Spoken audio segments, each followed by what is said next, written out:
Hey everyone, we are back, my skeleton boyfriend and I, for this week's Embodied Musings. And we are going to continue the last couple weeks. If you've been following, we've been developing a deeper relationship with our head. So this week we're going to go into the pineal gland. Last week we were in the pituitary gland. The pineal gland, sometimes people often, if you are thinking of the chakra system, think of it also as like our third eye, where the third eye would be located. An interesting fact about the pineal gland is that it receives the second most vasculation in the body by weight, second to the kidney. So what that means is there's 4 arteries supplying blood to the pineal gland, and so it's a pretty small gland. So I just think that's an interesting fact.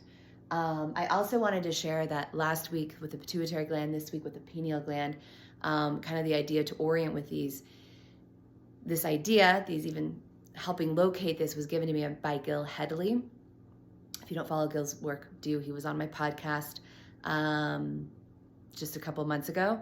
He has his background in Rolfing and theology. He's been dissecting for 30 years. He's currently doing this nerve tour. So it was on his new nerve tour that he guided us through these. So wanted to just acknowledge and give the source for that.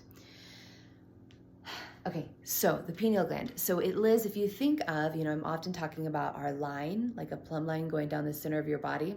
So if you find kind of that high point of your head and think of a plumb line going down from that high point, your pineal gland is going to sit just beneath that high point.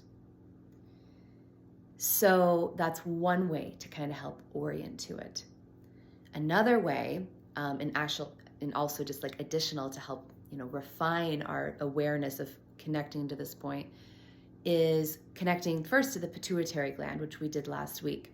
Reminder, if you missed it. So connecting to the pituitary gland, we're thinking of going back in from the bridge of the nose, as well as I'm finding the highest point of the roof of my mouth with my tongue. I'm pushing up to kind of help find where that pituitary gland would be. Then, to help connect into the pineal gland, I'm going to do an arc of up and back. So it's just like, I can't show you because it's the center of my head, and I can't really show on him. I should have gotten the actual cranium from my office, but so let's just try this together. So you can close your eyes and think of, we're going to just connect into the pineal gland. Think of where the highest point of your head is, if you had a plumb line going down there. And then as well as, if you know where your pituitary gland is or have a sense of where you think it is, coming up that bridge of nose, roof of mouth, and then just make an arc up and back into your pineal gland. And just notice what that feels like for you. And breathe freely while you do this.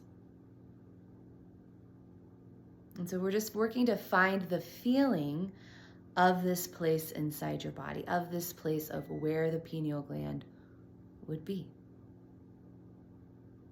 Maybe notice, what might surprise you or what might be characteristic of being in your pineal gland. Is there a sensation?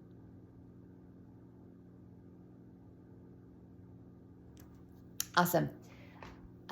Thanks for tuning in. Keep playing with this. Next week, we're going to continue with these pituitary and pineal and bring them together.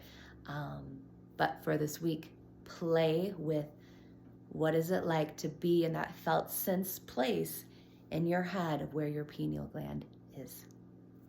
Have a good week.